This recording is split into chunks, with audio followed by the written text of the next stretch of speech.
Today's episode is brought to you by the Your Brain on Facts book, Moxie LaBouche voiceovers, and the Your Brain on Facts merch store. I've just put up a t-shirt design that I'm really proud of. You can check it out at yourbrainonfacts.com/merch. It was an ambitious project that, though it failed, would become part of the iconography of a decade. In September 1991, the first long-term residents moved in to Biosphere 2, a 3-acre vivarium built to be an artificial, materially closed ecological system, Biosphere 1 being the Earth itself. A Texas oil billionaire funded it to study how people might one day be able to manage a self-sustaining ecosystem for life on Mars. It proved to be a lot harder in practice than it was on paper. The oxygen levels would drop too low. The crew didn't really know how to grow crops for food. Their pollinators soon died out. And the ants moved in. Not just any ants, crazy ants. My name's Moxie, and this is Your Brain on Facts. They go marching 2 by 2. They're the subject of 2 CGI movies from 1998, and a picnic wouldn't be complete without them. Today, we're talking about ants. This topic comes to you by popular demand. 2 social media comments and an email. That's a new record. So thanks to Rachel, A Prodigious, and Kate from Strange Animals Podcast. We really should think about ants more often than we do, considering how many of them there are. I've often enjoyed dropping the fact that the ant population is equal to the human population by weight. But is it? The claim comes from the 1994 book Journey to the Ants by a Harvard University professor and a German biologist. They based their estimate on the estimate of a British entomologist who calculated that the number of insects alive on Earth at any given moment was 1 million trillion. If ants make up 1% of the insect world, that's 10,000 trillion. According to the book, individual workers weigh on average between 1 to 5 milligrams, according to the species. When combined, all ants in the world taken together weigh about as much as all human beings. So if you were going to play on a seesaw with a bunch of ants, you would need about 1 million of them on the other end to balance you out. Assuming you weigh 62 kilos or about 137 pounds, which I will tell you, I don't. With around 13,000 ant species worldwide, there comes a lot of variety. They range from as small as less than 1 millimeter long to over 50 millimeters or 2 inches. That's the aptly named Titanomyrma gigantea. So weights vary too, but experts seem to agree the average weight of an ant is less than 10 milligrams. But even among experts, no one really knows how many ants there are in the world. A BBC documentary claims there are not 10 trillion ants, but 100 trillion, though it still suggests that the total weight of the ants equals the total weight of humans. Even by the author's own math, their calculations are wrong. If we estimate that the 7.2 billion humans on the planet weigh a combined 332 billion kilos or 366 million tons, and 10,000 trillion ants weighing an average of 4 milligrams each, we get only 40 billion kilos or 44 million tons, or about 9 pounds of human for every pound of ants. Even if we allow for the smaller human population in 1994 and the smaller humans, it's still back-of-napkin math at best. One expert does say that the numbers might have been accurate at one time, probably about 250 years ago. We must also remember that humans are getting fatter all the time. We're not just increasing in population, we're increasing in fatness. So I think we've left the ants behind. Another way to try to wrap your head around how many ants there are is to look at the biomass of them.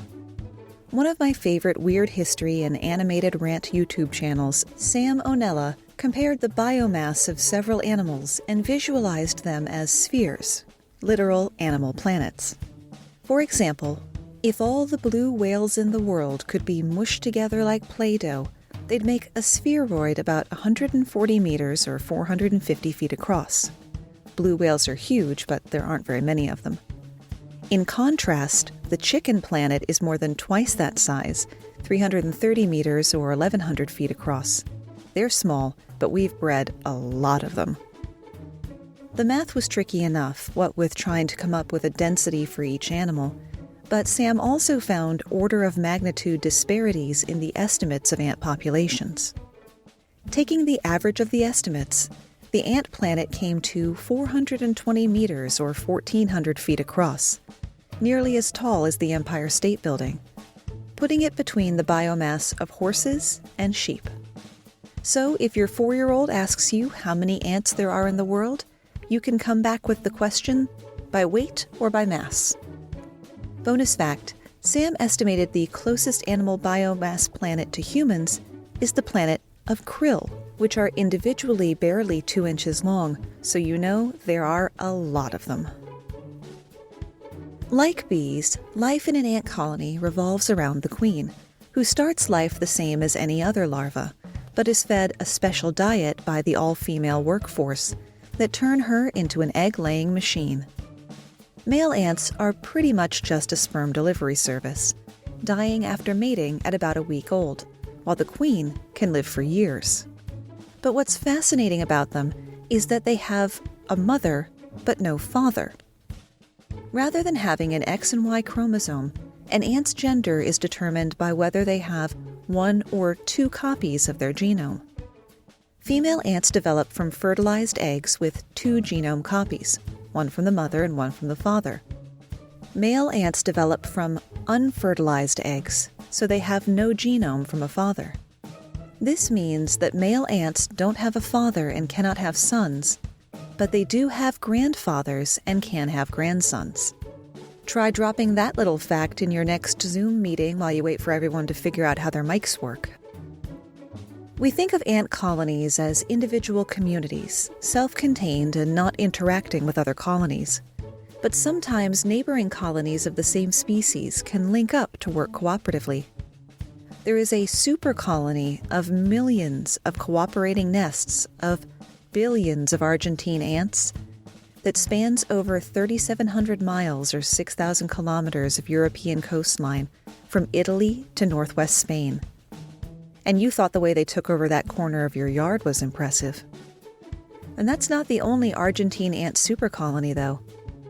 Not only do they have the world's largest super colonies in such far-flung places as Japan, California, and Europe, those are actually all part of the same global megacolony. Large and highly adaptable, Argentine ants are incredibly successful at driving off competition. No other ant can beat them in a straight fight, except one. Recent research indicates that another invasive species, the Asian needle ant, Pachycondyla chinesis, is taking territory away from the Argentine ant. This is the first time Argentine ants have been observed losing territory. So what is the needle ant doing that other species fail to do? Scientists aren't quite sure. They know that Argentine ants seem to actively avoid the needle ants, but they don't know why.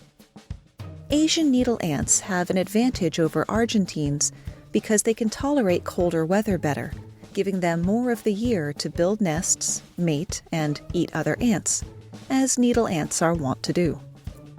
While at first blush you'd think it was a good thing someone could take a bite out of the reigning champion, that comes at a price.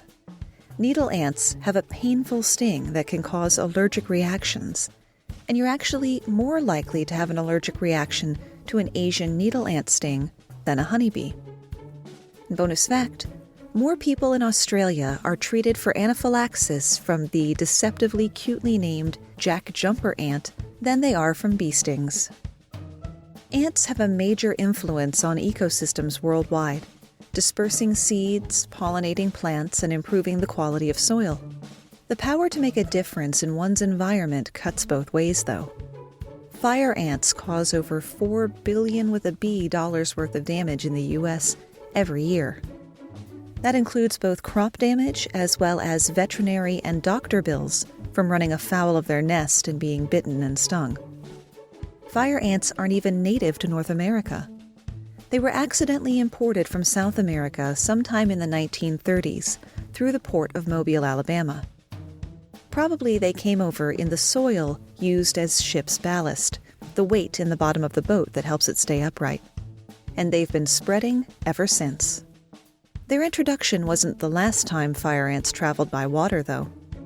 Their habitat along the southern third of the country overlaps with the areas prone to hurricanes and flooding map.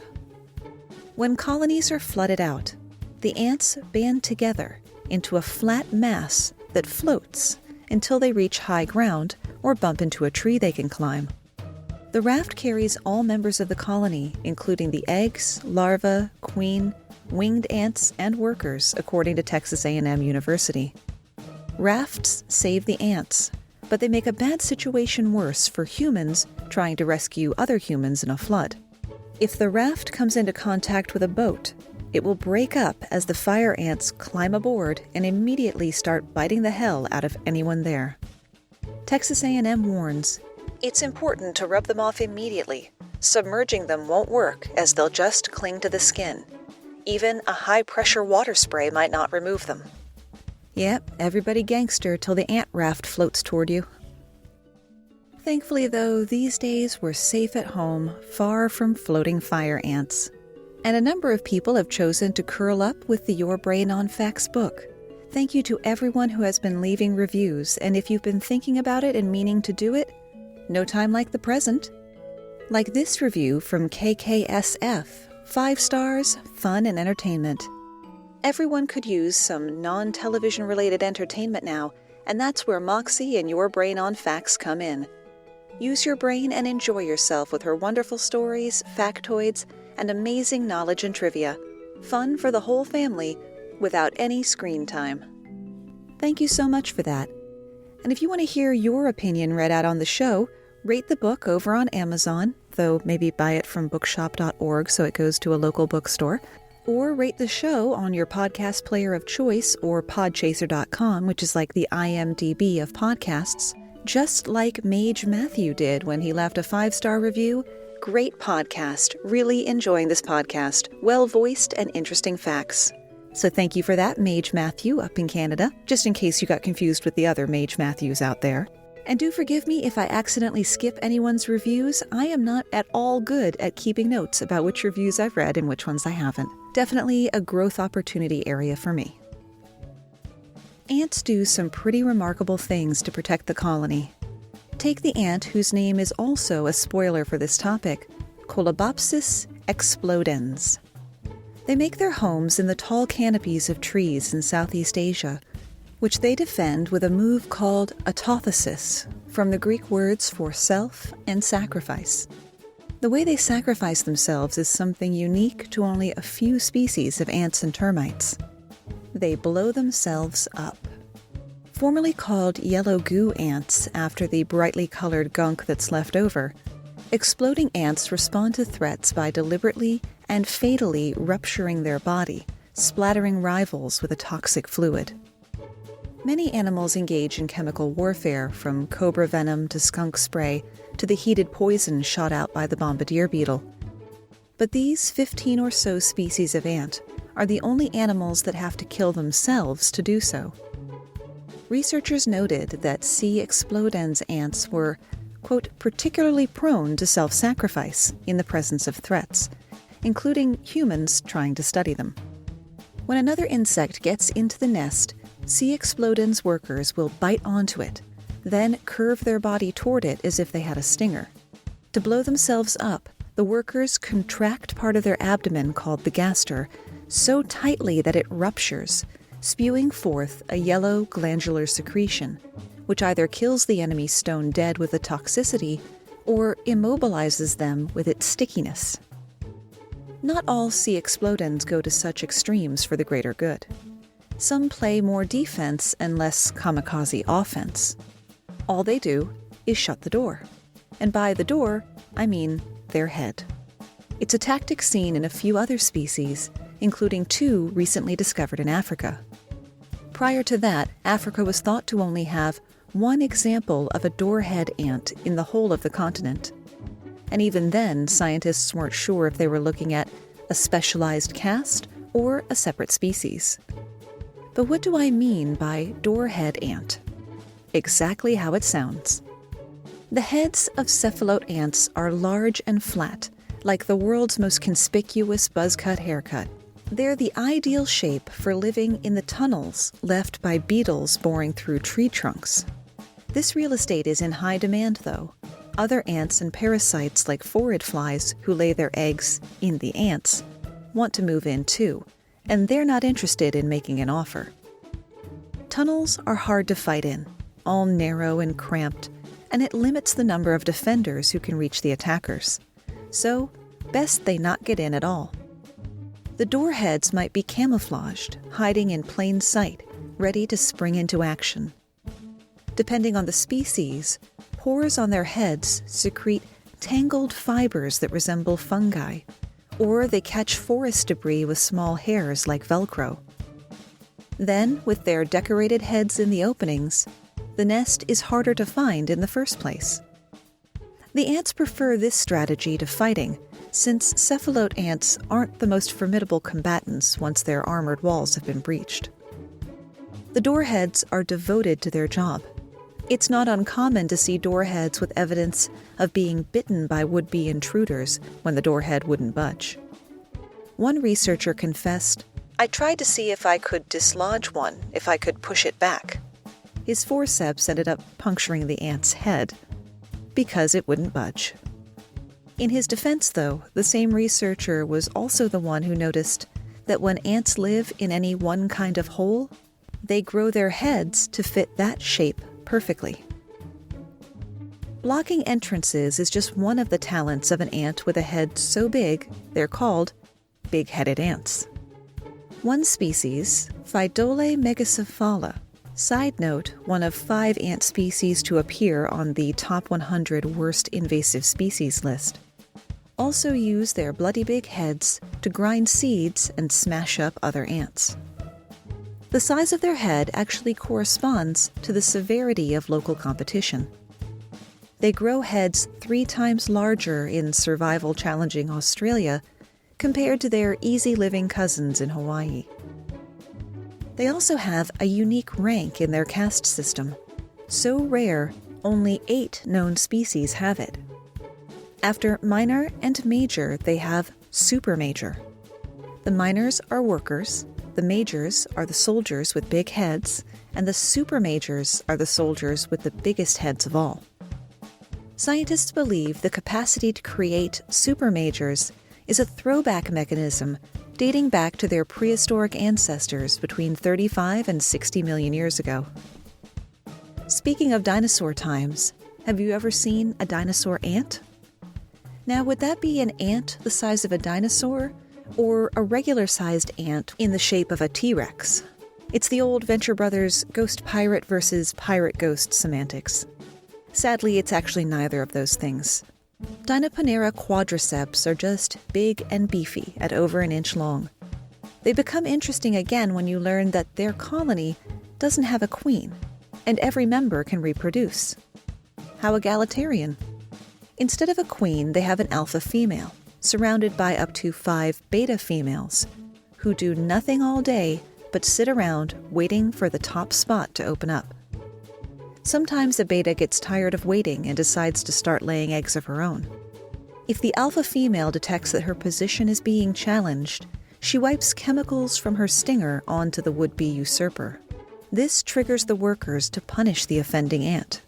If I had to work all day long every day, and you sit around waiting to inherit, I probably wouldn't even need a chemical marker to want to take you out. They pin the beta down and hold her there, sometimes for a few straight days. After the physical punishment is over, the beta is stripped of her rank, now just another lowly worker. Specialized jobs are as common in ants as having 6 legs, but there was one that stopped me in my tracks and made me go back to the script to include them. Ever been on a road trip and been the one in charge of handing out the sandwiches? In my family, back in the station wagon days, which lasted at least a decade too long, that was the price you paid if you wanted to sit in the way back. Anything to avoid being in the middle of the middle seat on top of the transmission hump.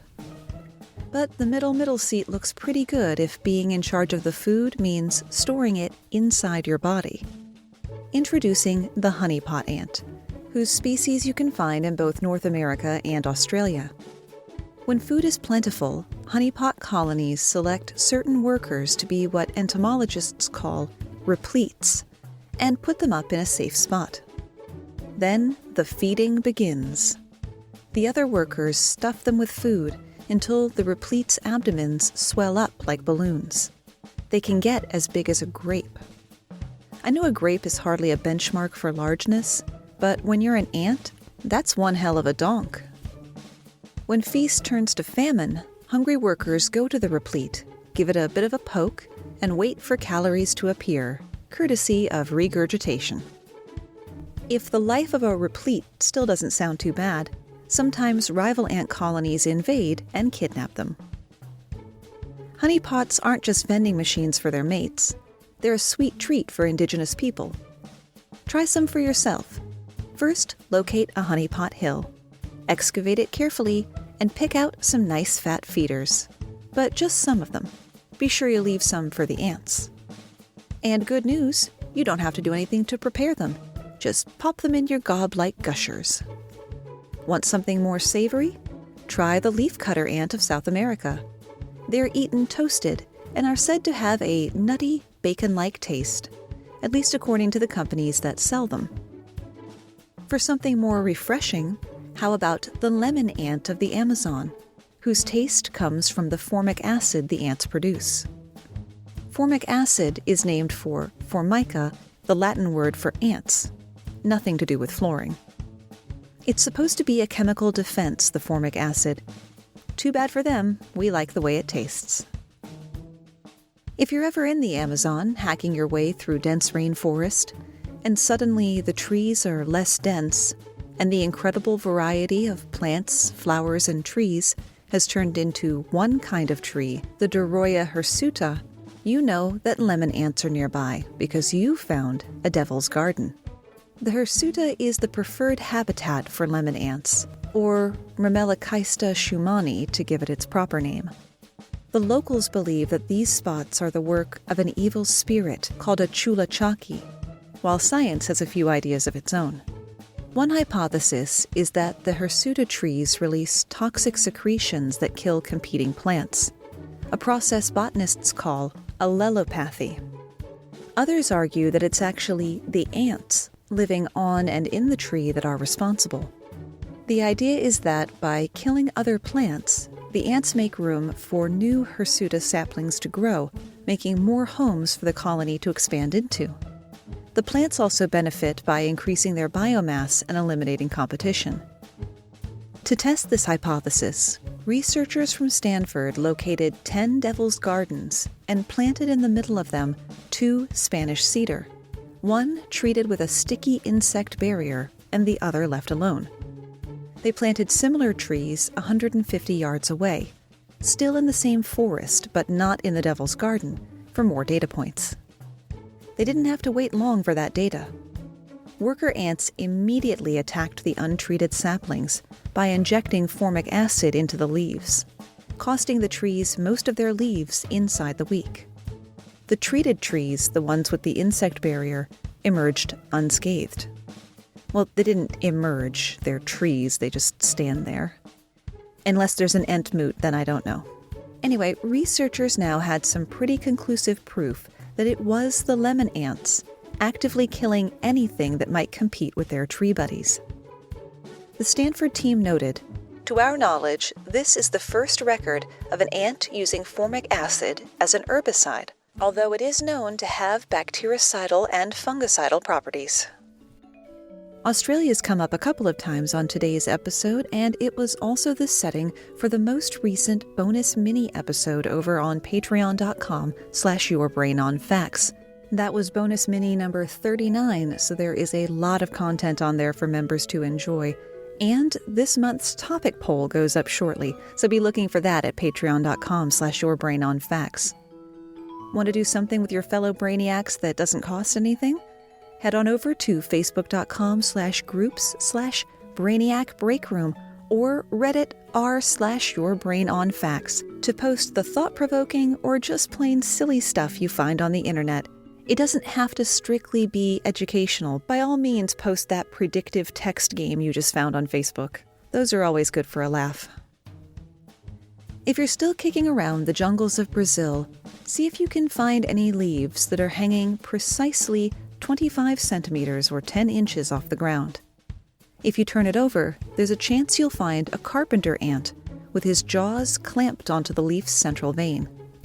But he's not there by choice, and in fact, he's long dead. Another victim of Cordyceps unilateralis, the zombie ant fungus. If the scientific name gave you a little tickle of vague familiarity, perhaps you've played the video game The Last of Us, or read or watched The Girl with All the Gifts, which you absolutely should. O. unilateralis is those properties equivalent of the T-virus from Resident Evil. When the spores of this fungus infect a carpenter ant, it takes about a week for it to grow all throughout the squishy, soft ant body inside its exoskeleton armor. The fungus drains the ant of its nutrients and also takes over its mind.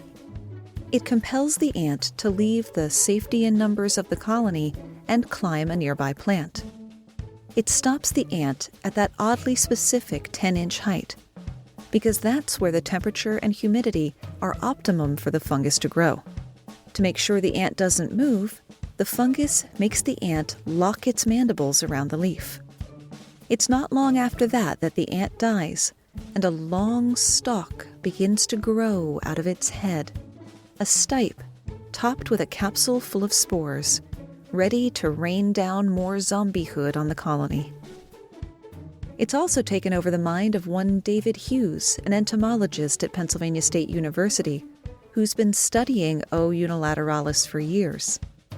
To really find out what makes it tick, he had a student, by dint of a special microscope, slice infected ants wafer thin, each slice 50 nanometers thick. To give you a frame of reference there, a sheet of paper is 100,000 nanometers thick.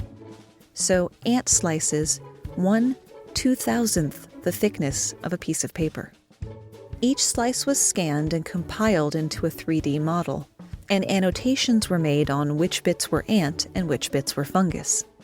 It took 3 months to mark up one muscle. No wonder he had a student do it. When the fungus first enters its host, it exists as single cells that float around the bloodstream, budding off new copies, like Bacterium myosing.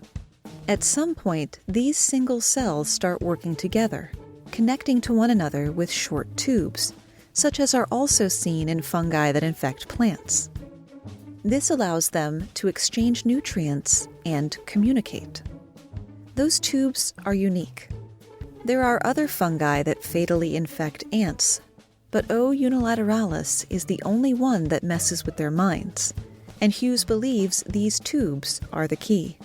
They allow the fungus cells to be individuals but act in concert, like the hive mind of the ants they're infecting. From there, they invade the ant's muscles, either by penetrating the muscle cells or just squeezing in between them and growing there. What's perhaps most surprising from the mind control fungus is that the ant's brain is the only part of its body that doesn't have fungus in it. Hughes' team found that fungal cells infiltrate the ant's entire body, including the head, but leave the brain untouched.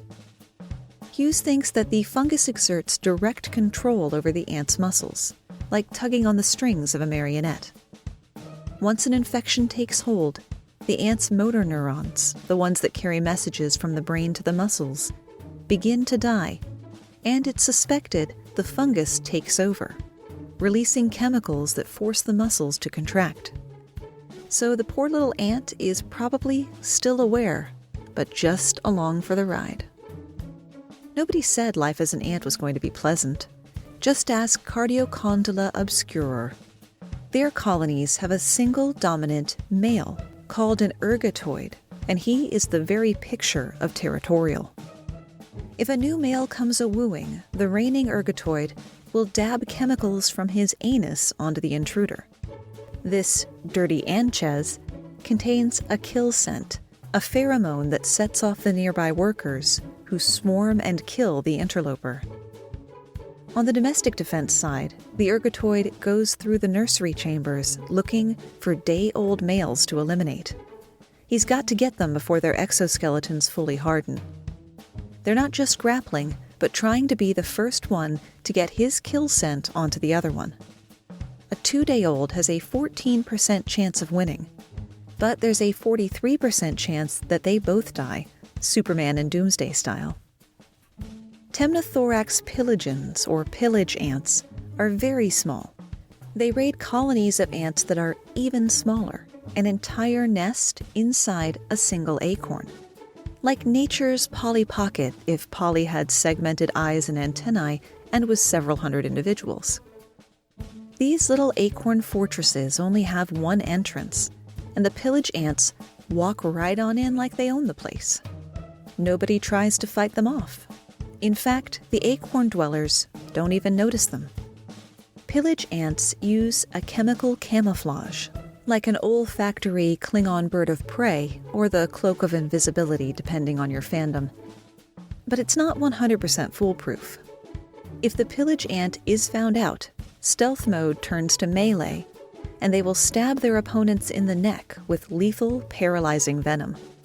The acorn ants rarely, if ever, score a kill, whereas the pillage ants can take out anywhere from 5 to 100% of the acorn ants. And that's especially impressive when you realize that pillage ants rarely send in more than 4 individuals at a time. The best name I found in my research would probably belong to the mirror turtle ant, and they wish they could do the no smell me thing. They follow hostile Chromatogaster amphla ants to food and start trying to act like them. Mirror turtle ants don't smell anything like C. amphla, so if they come within sniffing range, it's game over.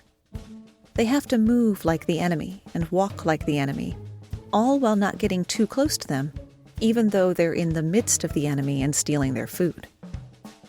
Mirror turtle ants were the first species of ants documented to use visual mimicry to parasitize another ant species, and all so they don't have to go through the effort of finding their own food. You've got to keep your eye out for Solenopsis fugax as well. S. fugax steals the larvae of other ants, not to create a workforce as a number of ant species do, but as food. They also tend to and manage aphids to get the sweet liquid they excrete, called honeydew. So, S. fugax is basically a baby-eating rancher. Baby-eating rancher from a heist movie or the cold open of James Bond. They tunnel into other nests looking for the brood chamber, and when they find it, they discharge pheromones that repel the other ants for up to an hour. They gas the other ants and make off with the loot. And S. fugax aren't the only gas attack ants. The African Chromatogaster striatula specializes in hunting termites, the mortal enemy of the ant for millennia. They have a potent poison which induces death seizures in termites. Rather than wasting time biting or stinging every single termite, they release this into the air as an aerosol spray to kill the termites from a distance. Basically, C. striatula is nerve gassing their way to victory. This is where I'd make a pun about the Geneva Convention, but I couldn't think of any. If you can think of one, hit me on the social media, Facebook and Instagram /YourBrainOnFacts and Twitter @BrainOnFactsPod. When C. striatula encounters a termite, they raise their gaster, their back end, in the air and point it at their prey. They must stretch before going into battle, because they can point their gaster in almost any direction. This aerosol poison also protects them against other species of ants. Researchers have not recorded any of these ants dying because they're smart enough to turn around and run away. The termites, not so much. And that's where we run out of ideas, at least for today. In the first year of Biosphere 2, no one ant species was dominant. In 1993, Populations of Paratrichina longicornis, aka crazy ants, which had not been found in 1991 at all, had increased to extremely high levels. By 1996, virtually all the ants that could be observed, over 99%, were crazy ants. One possible reason the crazy ants were able to do so much better than their opponents in this closed environment is that they aren't harmed by inbreeding, so a captive population doesn't suffer from a lack of new blood. If you'd like to hear more about the failure of Biosphere 2, definitely at me on the social media for that. Remember, you can always find the sources and the script at yourbrainonfacts.com. Thanks for spending part of your day with me. And please, for me, for Mama LaBouche, for everyone, stay home this Thanksgiving. I know it will be hard. I know it will be disappointing. I live 3 miles from my mother and I can't sit across the table from her and eat for fear of infecting her and her husband. Just let this missed Thanksgiving be a story you tell your future grandkids over nice, safe family dinners.